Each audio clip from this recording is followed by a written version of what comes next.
esteemed panelists who are all at the forefront of how AI can transform the industrial processes, as mentioned. But first, maybe before we begin, let me introduce myself. I'm Christophe. I'm the Chief Strategy Officer of a consortium, which is called the IMA, Innovation Makers Alliance, that groups together the technology leadership departments, of most of the major corporations and administrations of the country. So we are really French-focused, but we group 150 member organizations, mainly Fortune 500, CAC 40 ministries and administrations. And that represents a community of 8,000 people that are in position of responsibility within these different companies. We are heavily involved in artificial intelligence. We've been working today on the summit to bring a lot of use cases of how AI and generative AI specifically can transform businesses. And as part of that work, we've been working with the Dirigeants des entreprises to enable some of these roundtables. Now, let's begin, and I will check my notes to be sure to introduce each of our esteemed panelists correctly.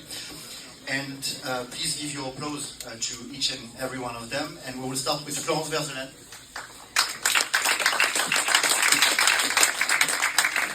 Florence Verzelen is the Executive Vice President for Industry, Marketing and Sustainability for Dassault Systèmes. She leads the charge in developing forward-looking industrial solutions to help companies digitally transform. As you know, Dassault Systèmes is one of the global leaders in virtual twins. And she has prior executive roles at ENGIE, in the European Commission and the French administration, and she also serves on the board of Nexity, the CNES, and France 2030. Please give applause for Florence. Checking my roster again. Please welcome on stage Karin Exner-Vorer. I hope I pronounced it correctly. She's the Chief Executive Officer of SAG Group, an Austria-based industrial major company. She is a recognized leader in advanced manufacturing. She's been spearheaded, and she will talk about that today, AI-driven innovations in the foundry and hydrogen tank industries. She's a graduate from the Vienna University of Economics, but also from INSEAD in Paris. And she's on the board of the Federation of Austrian Industries and Telekom Austria and Mannhuben.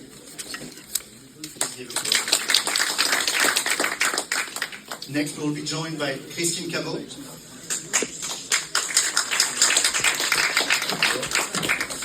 Christine is the Executive Vice President responsible for assets, groups and operations for CMA CGM, one of the leading transport companies in the world. She's responsible for the global fleet, terminals and energy operations of the group, and she's now spearheading a specific AI-driven program called Smart Ship Initiative that is reducing emissions and optimizing logistics through advanced analytics and rerouting of the boats.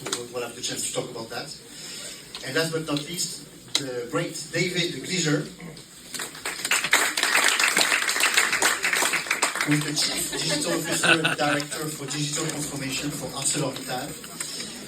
He's a graduate from École Polytechnique in Paris, recognized with multiple innovation and digital transformation awards. If I'm correct, he just won the BFM Awards for digital transformation.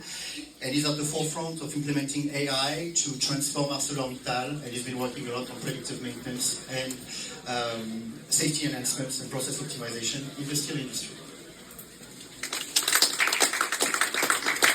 So to be able to bring you a lot of different information in the only 30 or 40 minutes that we have, we've decided to tackle this following a few thematics. We'll start with AI-driven process optimization and virtual twins, and how IoT and virtual twins can be enabled and empowered and merged with artificial intelligence to help increase operational efficiency. So we'll start with you, Florence.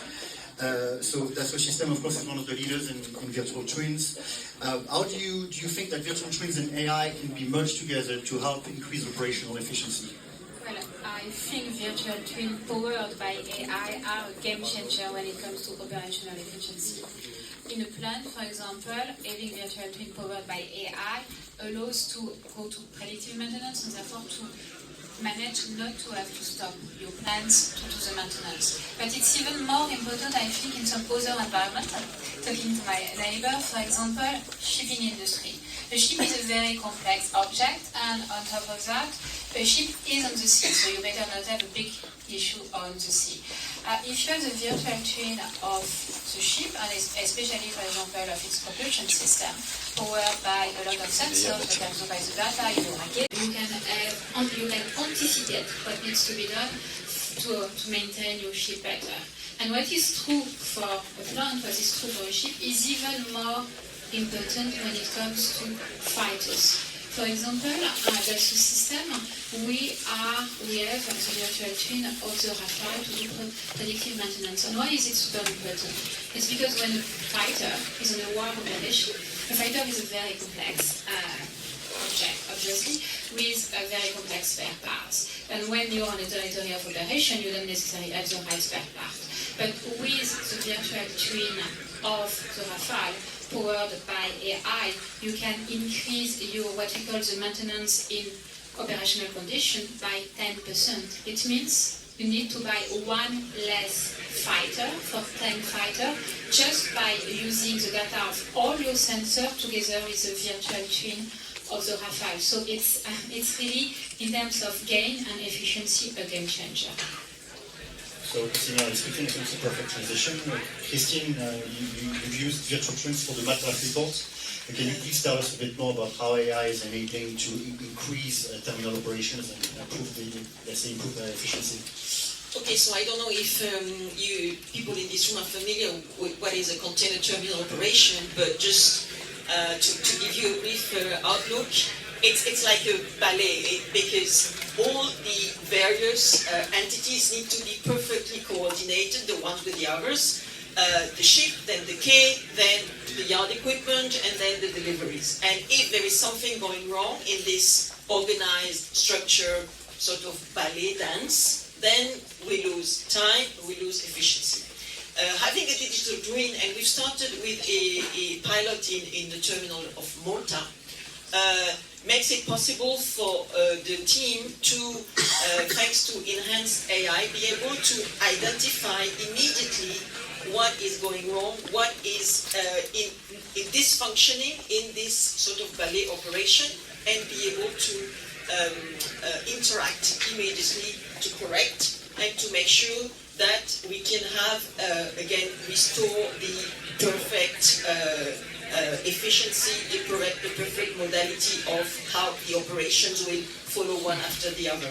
A terminal, like a ship, is a complex, dangerous environment. It's like a plant. It's safety issues are also very important. Having a digital twin is able to detect immediately if there is any safety defect going on, whether by human conduct or whether by a problem with a potential breakdown on the truck, on an engine, on the yard equipment, on the reach stacker, on the crane operation.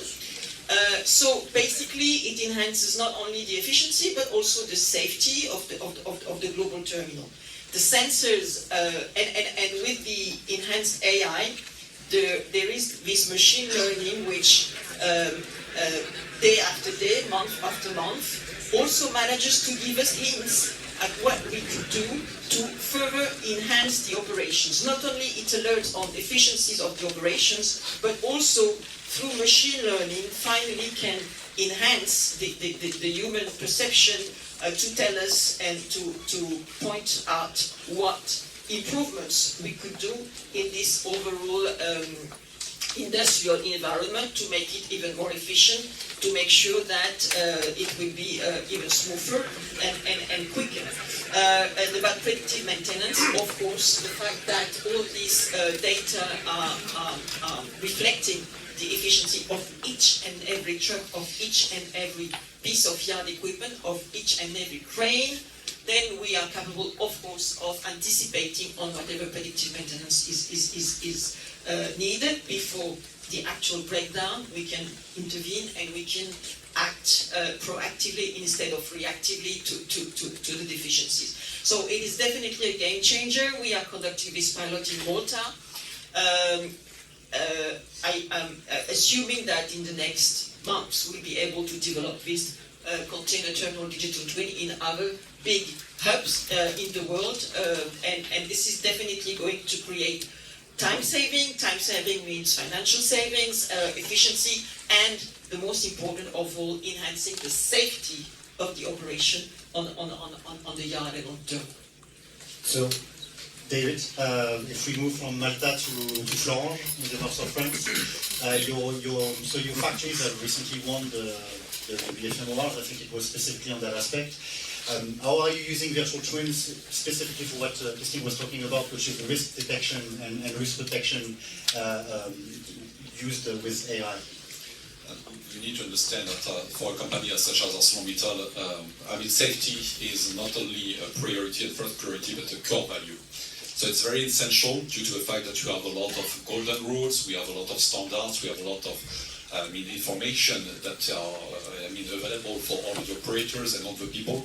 But in fact, we are such a ballet of companies that come daily in our plant. We can have more than 10,000 people coming from different companies, hundreds of companies that come in a direct mode in our company. So how can we organize this ballet of companies? It's very important to completely use the artificial intelligence. And this is something that we have different actioners in our company.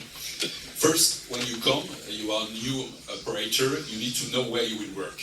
So now we have the capability, it was a big gap in the past, but now we can reproduce our plant in an easy mode to completely do a digital twin of a company and implement safety training directly inside the digital twin in order to make the operator know the place he will work on, and like that completely have the opportunity to understand what are the risks, to identify them before it comes, and completely be very sensitive of the environment. So it changed the way of working, it changed the way of doing a lot of things.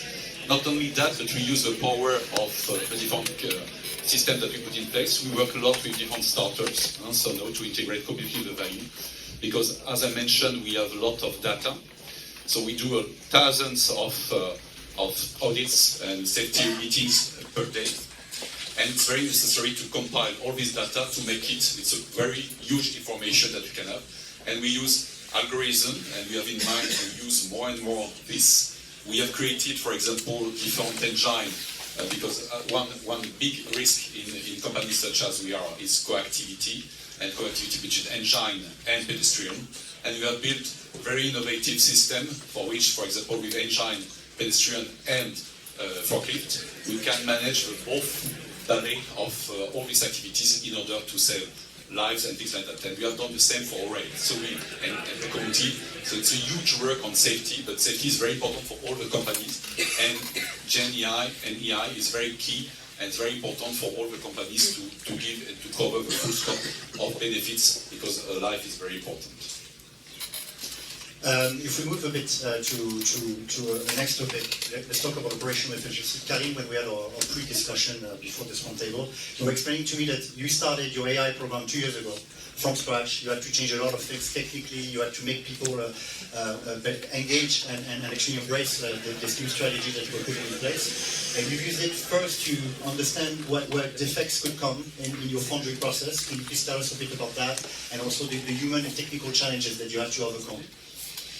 If I say we started AI 2 years ago, that is because I always like to differentiate between sort of the typical digitalization in our company. Everybody thought we were doing AI, and I said, no, I think this is just collecting data, and it's just digitalizing, but it's not AI yet. And then we went the next step and said, which problems are we actually solving? And that's, I think, is a key. There's so much buzz outside. We need to filter out the buzz that is actually solving a problem and the buzz that sounds great, but we're not so sure about the problem. So I'm very old economy. For us, we always have to make sure we talk about IR, ARRs and things like that. So we're not doing it for the show, but for the outcome. And we had one very easy starting point, which was quality, where we had a lot of data, a lot of parts. We supply to the automotive industry, so it's all about precision, it's all about a lot of pieces at the right time, in the right quality. And we had a quality issue, so it was easy to put cameras in place and teach a machine to find out good or bad. But that was just the starting point, because the actual problem we wanted to solve was the one before. Why do we make parts that are not good? And that's where AI really was a game changer in terms of speed of innovation. we have an enormous amount of different factors, from pressures to temperatures to sometimes I thought even the moon had an important play, but we found out that that was not the case, luckily. So try to solve a problem where you have more than 2 or 3 variables in a short time, and with AI it was just amazing. We are basically throwing a lot of data into one data cloud and looking at anomalies, and meanwhile we can say very, very specifically, and I also refer to the example of a heart attack. So certain things go wrong, you see the anomalies, you see the bad part coming, and that's where we could create innovation at a completely different speed. So it's not so much that the problem was not solvable before, but we can solve it in a completely different speed. So that's a game changer for us. Florence, so you have a factory for Sanofi in Lyon that you've been working on. Can you explain us how you managed to, from what I understood, reduce production change over times using artificial intelligence? And that's a very good point. And indeed, with a virtual twin and AI, you can see what's going to happen very quickly in order to counter it. But there are some other things that happen in the world. In 2020, we realized that pandemics are things that can happen, unfortunately. And when there is a new epidemic or something, one of the challenges of the pharmaceutical industry is to switch from the production of one vaccine or one medicine super fast. For a normal plant, it takes between 10 and 15 months, so potentially a lot of deaths. And that's the reason why Sanofi worked with us in order to create and build in Lyon, and it's now working, what they call an evolutive factory. What is an evolutive factory? It's a factory with a full virtual twin ready to change the configuration of the plant in order to produce a new medicine or a new vaccine, but very quickly. And when I do that, it's not only reconfiguring all the lines of the plant, it's also working on the recipe, doing all the testing virtually and physically, working out the supply, because for a new vaccine you need new supply, with the virtual twin of the supply chain, and making all the quality tests in record time, because you do it in virtual, powered by AI, and it impacts very quickly the real world. And it means going from 15 months to a few days or weeks, depending on the vaccine and mostly on the supply chain. So it's just a very significant breakthrough when it comes to pharmaceutical industry. And now, it's been so successful with Sanofi that you all heard about the Novo Nordisk and the Wegovy. So Wegovy, the challenge of Novo Nordisk is to build a lot of new manufacturing plants, to produce a lot of Wegovy, more than the competition, because there are some competition to Wegovy. And in order to do that, they have also used a virtual twin of the plant, because by having the virtual twin of the plant, powered by AI, you can reconfigure for a different context in another countries, but still do it very quickly, winning between 40 and 50% of the time when it comes to construction, and making it, again, evolutive. So it's a game changer for the pharmaceutical industry, and I think for all of us who want the right medicine at the right moment. David, when we had our pre-discussion chat before the roundtable, you were explaining to me that you're using AI almost to the point of automating work orders and triggering work orders in repair. So you're not only just detecting defaults, the AI is deciding which team should intervene on what defect. Could you tell us a bit about that? Yeah, in 2 words, as you mentioned, reliability is very key for our production line. A production line in steel industry, it's a few tens of meters. We have high speed, 150 meters per second. So it's very, very, very intense as a process, continuous process. And you have hundreds of sensors that produce data every 10 milliseconds. So we produce a lot of quantity of data.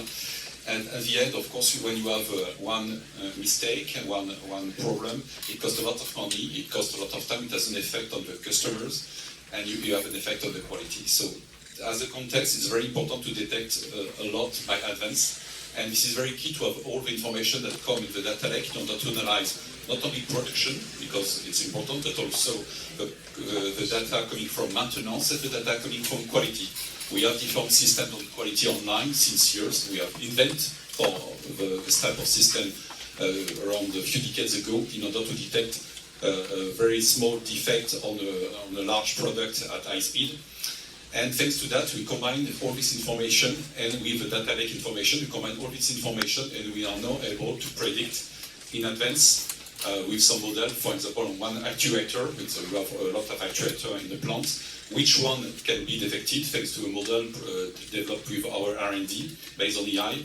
And based on that, we directly connect all the information in the system because it's very important not to, in artificial intelligence, not to have different systems. We need to have a backbone, and in our case, we have SAP for the maintenance people. So it means that when we detect something by an artificial intelligence model, we create the link in order to have the detection from the model and goes directly to have an impact directly to SAP and to create an automatic order on which the maintenance people will check if the predictive was good and we can directly solve the issue.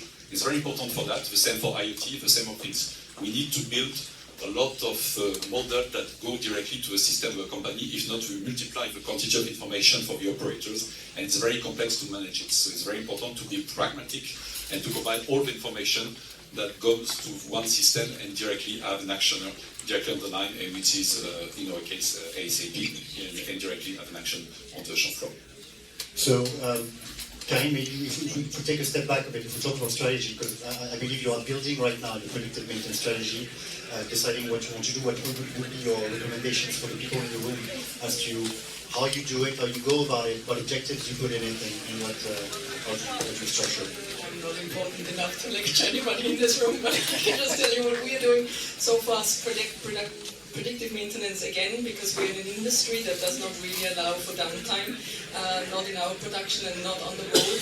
Our key customer is the truck industry, so the worst thing that can happen is a truck somewhere stuck, unplanned.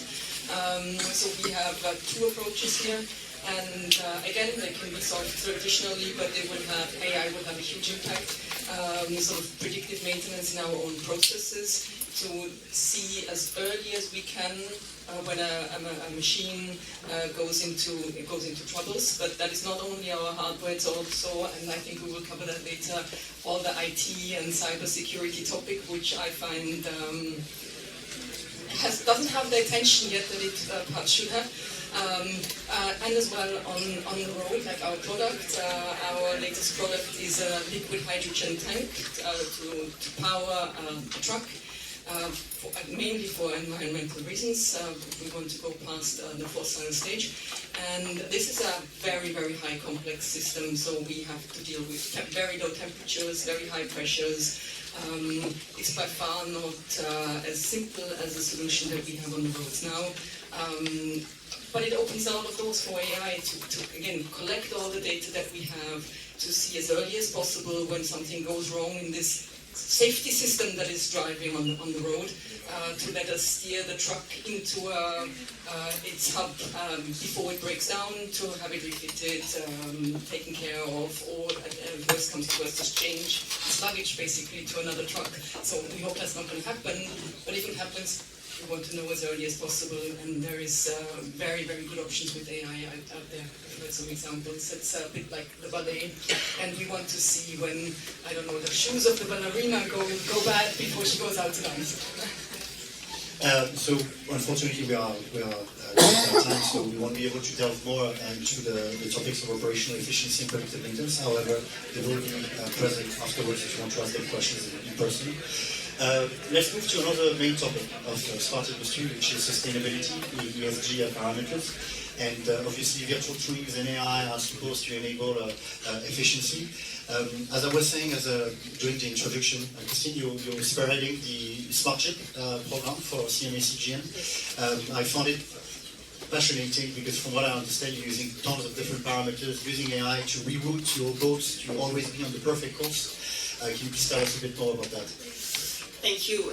Smart Chip is indeed a program we started 2 years ago when we decided that AI and data could definitely help us to be more efficient in terms of reducing the CO2 emissions of our ship and targeting always the best and the most efficient course when the ships are at sea.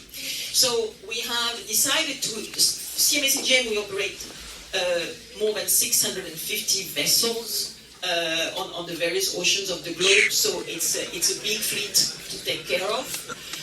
It's not about replacing our crews by AI. This is not at all the plan. The crews are important, and the crews do things that AI cannot do. But it's about enhancing the way the crews are routing the ships, the way we always have the best analysis of parameters with the weather, with the pitch, with the rolling, with the balance, with the weight of the ship, with the route. So we have equipped our ships, 166 equipped up to now, and 200 by the end of the year, with dozens of sensors that send real-time data to our head office, where the data is analyzed, is crunched, and sent back to the ship, where the crew can actually have this data analyzed and steer the course. We also have a fleet center which operates 24/7 and which helps our captains, our crews, to better analyze the data that is sent back to them. And also, as I said, for the terminal, the machine is learning, and the machine is, the data is giving us hints, is giving our crews hints to, this is how the course it is running at the moment, this is what we should do to better take advantage of the wind, better take advantage of the waves, better take advantage of the pitch and the roll, so that we can actually use less power of the engine, and as a matter of fact reduce the bunkering consumption and ultimately the CO2 emissions. Our target for 2025 is to come to saving 100,000 tons of fuel, which is, if you want to transfer that into CO2 emissions, you multiply by 3. So 100,000 tons of fuel saved is 300,000 tons less CO2 emitted in the atmosphere, which is of paramount importance. So it's working, and again, it's working better and better because of the algorithm which getting used and familiar with the way we operate at sea, with the route we conduct, with the waves, with the statistical data about weather. And we have been very happy with the first results. Sustainability is a key driver. And as I said, these sensors also give us hints at predictive maintenance, so that our engines, exactly like what you do with your car, that you want to make sure that you always drive it with the best optimization. We exactly do the same with our ship, which is a little bit more complex technically, but at the end of the day, it's the same. What is important for that is to have, of course, the right algorithm, the sensors on board our ships, the data crunching, and the good connection, because our ships, vessels, are sometimes very far away from our head office. It makes sense, the real-time data makes sense if it can come and go within seconds. Thank you, Starlink. That makes it possible to have real fast connectivity between the shore and the sea. This has been a game changer, definitely. And this is how, we see the progress coming and the efficiency coming, and the sustainability, how AI can actually help industry to go into a more sustainable and a more efficient operation. Very, very interesting, and actually probably applicable to different streams, planes, for instance. Sure. Florence, you, if I remember your title, it's EVP, Industry, Marketing and Sustainability. You created the sustainability function within your company. Can you please tell us a bit more about that? Yes, sure. And to build on what my neighbor just said, in fact, it's currently also being done for planes, and we are very happy to be doing that for planes in order, indeed, as the same thing as sea, but I think sea is even more complex because of the environment, to find the way where there is most help from the air and save basically CO2 emission by saving fuel.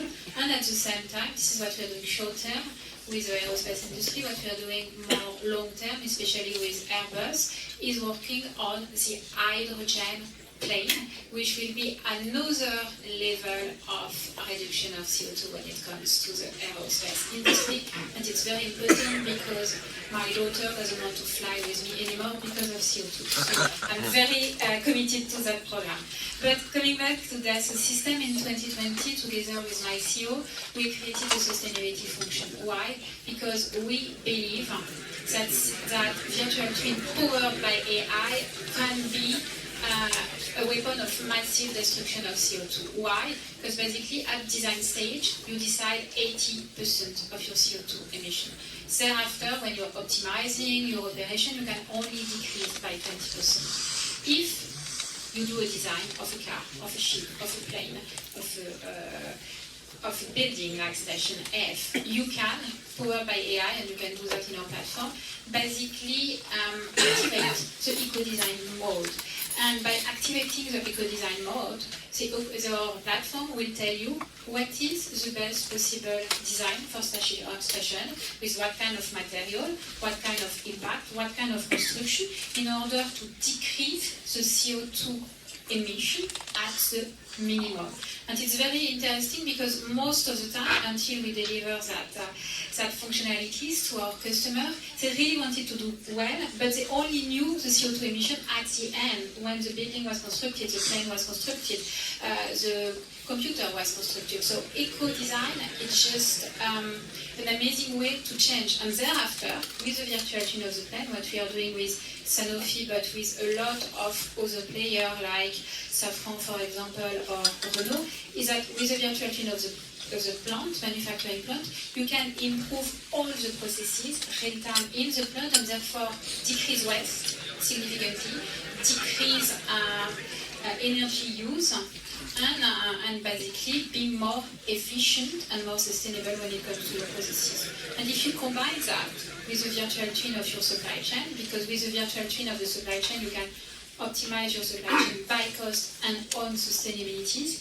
With some of our customers, and in particular logistic companies, they were able to reduce their emission by more than 30% in logistics by trading between the different suppliers and the different routes and the different way of delivering. So virtual twin of the product, virtual twin of the manufacturing plant, virtual twin of the supply chain, plus virtual twin of all the processes of the company, meaning virtual twin of the company, are extremely important if you want to take the right decision in order to become more sustainable. At the system, we have decided it's so important that will be our focus in the years to come. Our purpose at the system is sustainable innovation that makes the world more sustainable. So together with Bernard Charles, we have committed that 2/3 of all the solutions we are creating will be sustainable solutions that will help our customers be more sustainable, and that by 2030, at least 50% of our revenues will come from these solutions. Amazing.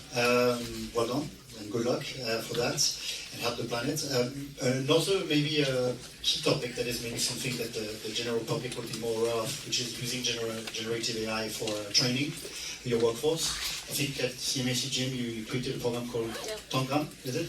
Which is helping employees using generative AI to train to their job.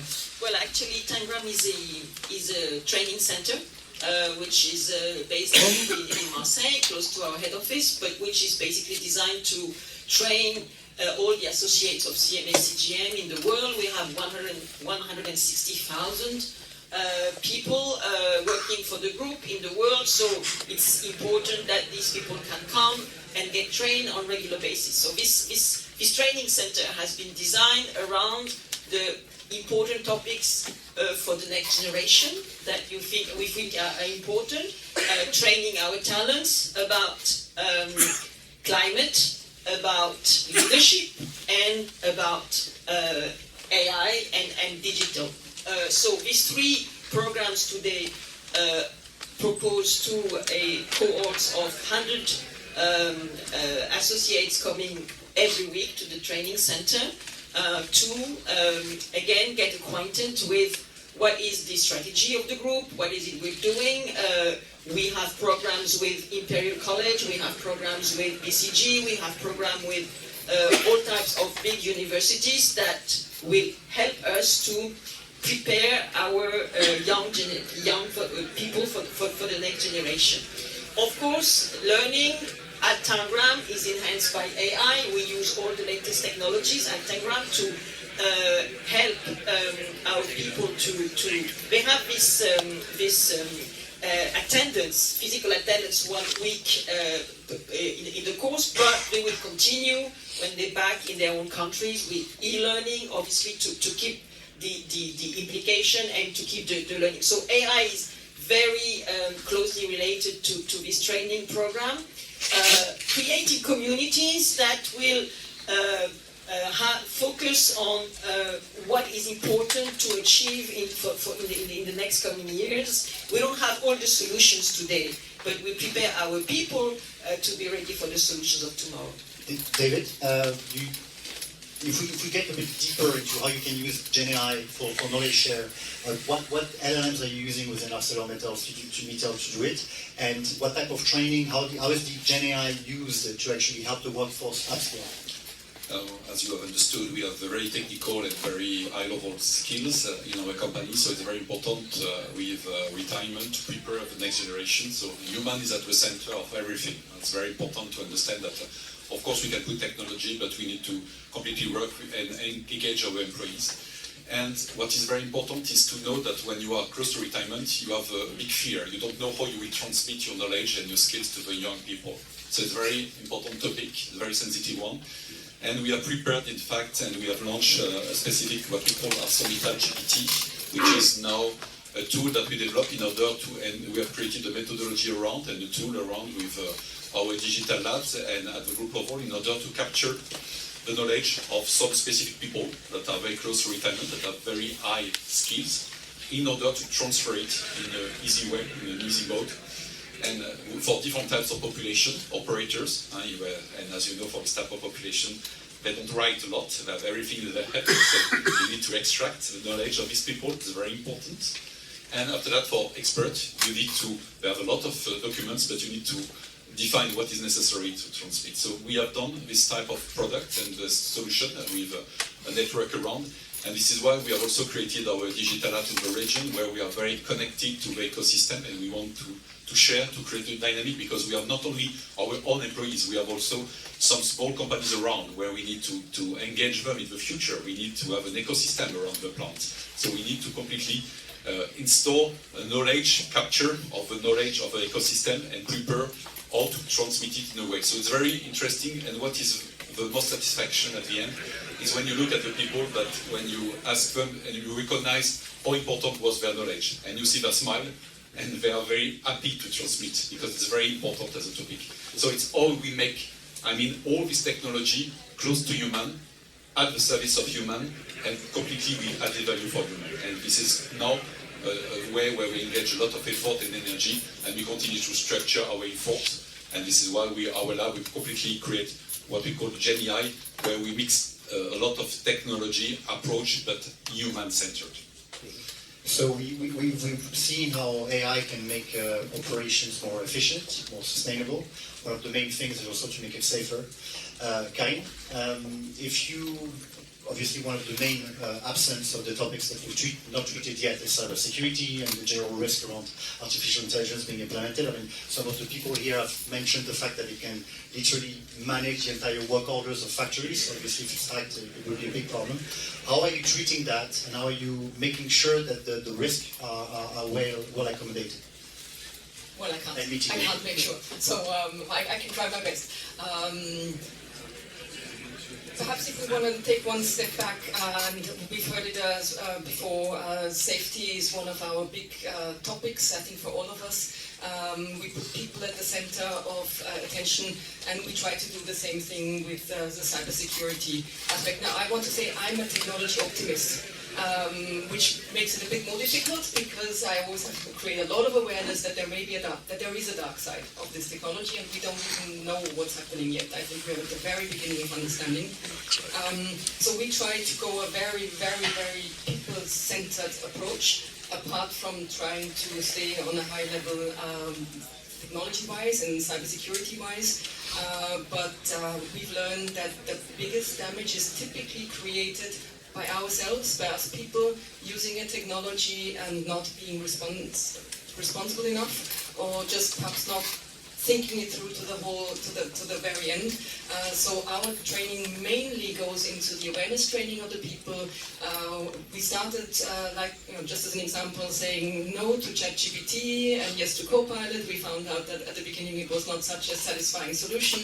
So we opened ourselves up and said yes to ChatGPT, but try to create even more awareness of what we're doing, what we're sharing. And I said at the beginning, I can never be sure. It's just a fact, and I think this must really be in our DNA. We can never be sure. But risk management has a new topic, and so they play an important role. May I just pick up something that Florence said earlier, because environmental issues there's such a huge leverage when we use AI.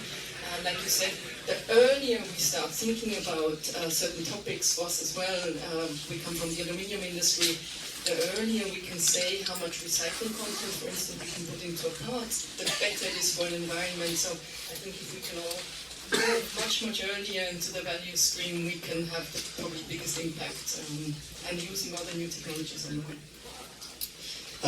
Just to conclude, maybe normally it was supposed to be for you, David, but I think it's interesting for everybody. If you had to give me a definition of how do you see the factory of 2040, if you had to give me a few innovations that you think will come in, and that will, from your perspective for the audience, will have a tremendous impact on how we have industrial processes in the world of tomorrow. Maybe Karine, if we could start with you. 2040, let me think how old I am now.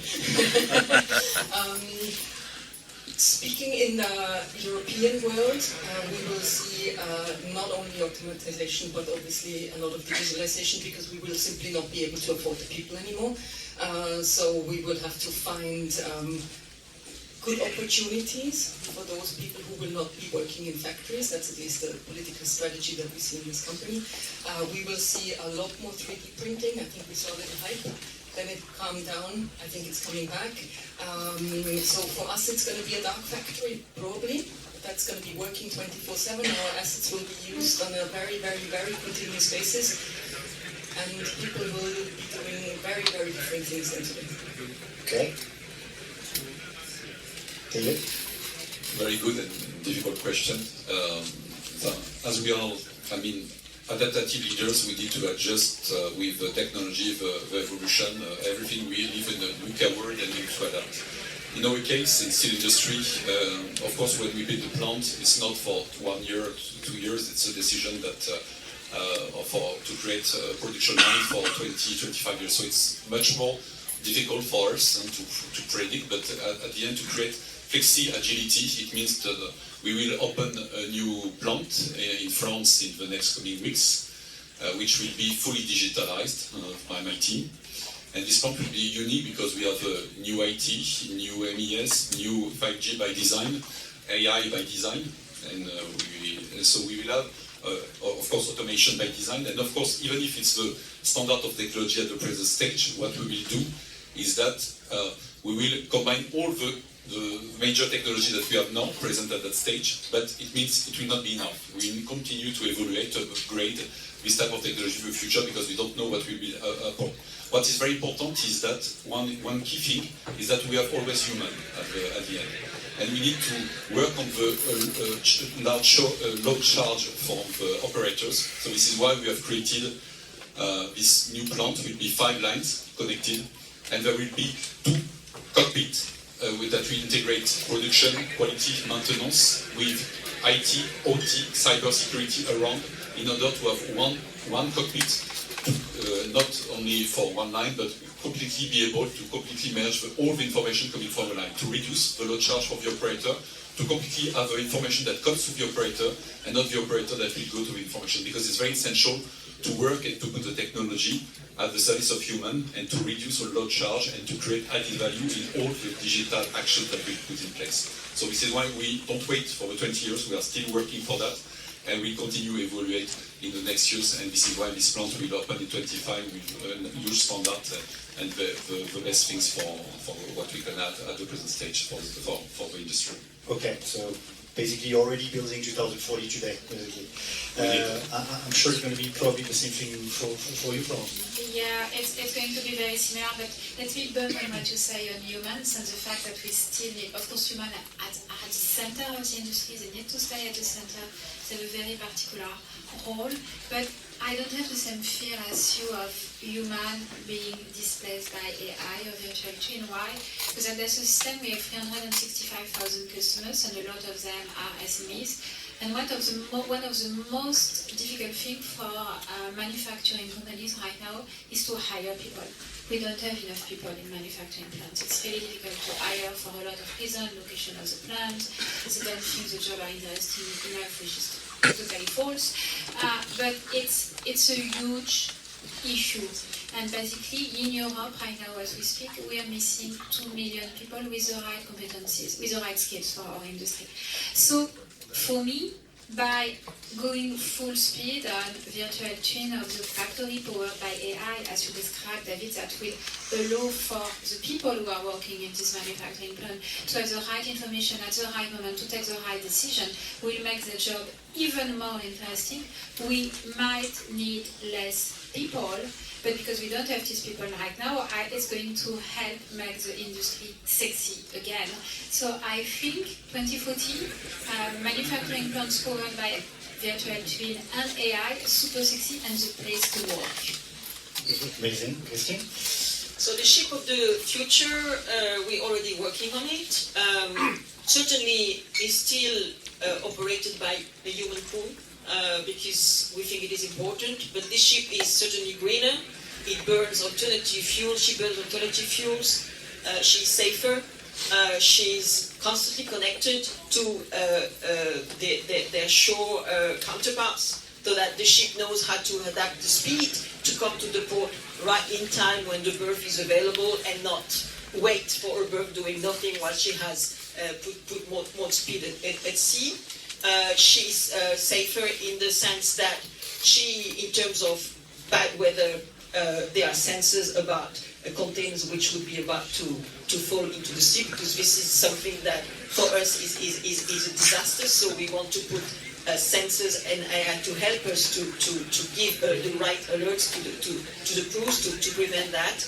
And this ship is certainly a safer place and a more efficient place operationally to ship the goods. The terminal of the future is certainly partly automated. It is safer because the people operating it are not on the case, but they are doing the operation with joysticks, and they are in safe place to work, meaning that the work is also 24/7, not impacted by bad weather condition. It is fluid. The terminal of the future is not congested. It is fluid because it anticipates on what's coming and lows and peaks. This is what AI also will help us to do, and AI will help us to alleviate the lows and peaks and to play with that. So it's already there. It's not some science fiction. It's something on which we are working. AI will be a game changer on that. Training, because it will be actually the same jobs but with new skills. So training our associates with these new skills is also going to be paramount. Keeping the eyes open on innovation. And this will go through taking risks in terms of prototypes and pilots. At CMA-CGM today we participate to the first ship, which will be a Ro-Ro ship, which will be assisted with sails, with wind assistance.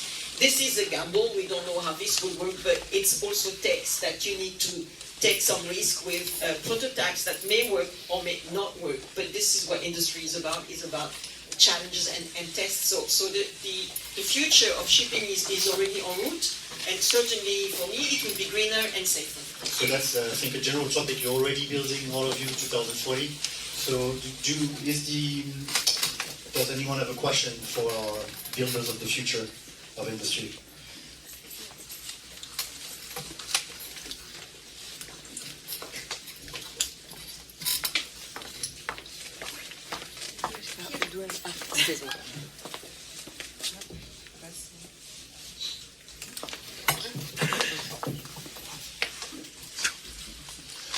Thank you.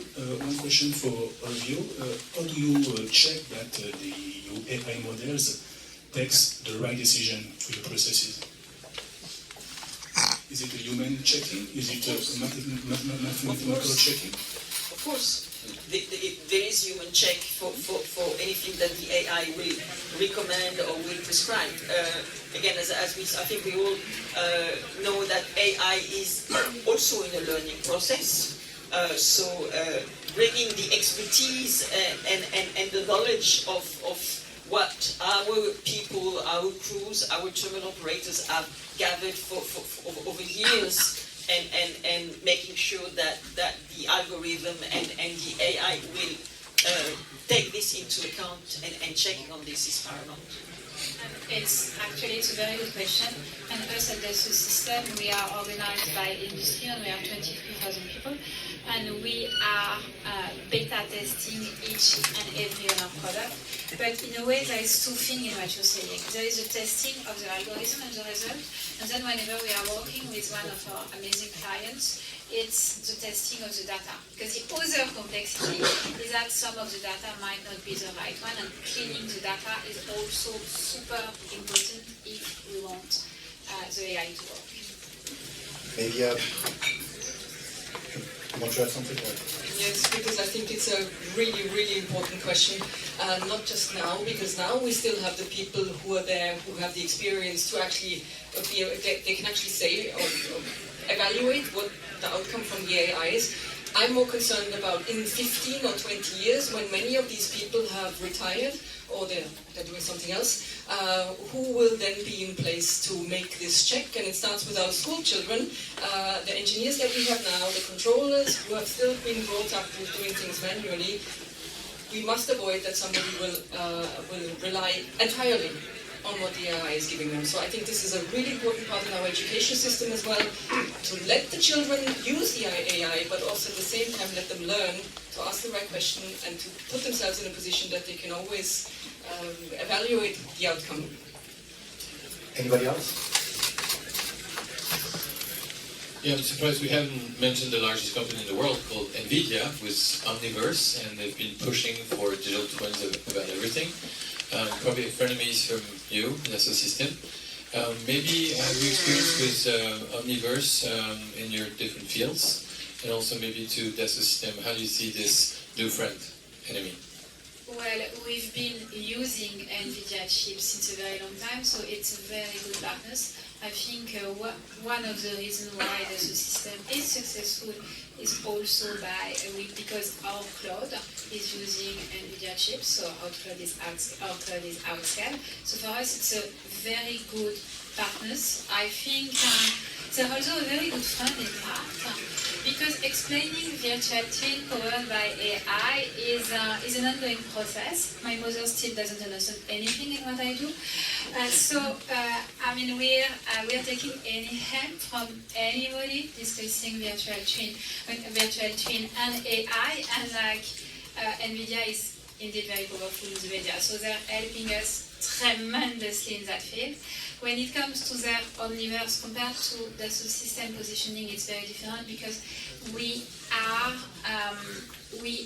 industry office. We are specialized by industry. We are tackling 12 industries, 64 segments, going very deep with very deep industry knowledge in high-tech, semiconductor, construction, but also airplane, nitrogen airplane. So we don't take it on the same angle, and we really do it on a scientific way, like really putting in our platform all the best of science and simulation, which is not the positioning of NVIDIA. So very happy to be working with them and to be using their chips. They're making our cloud outscale a very powerful sovereign cloud, and very happy that they're making their virtual twin always more done.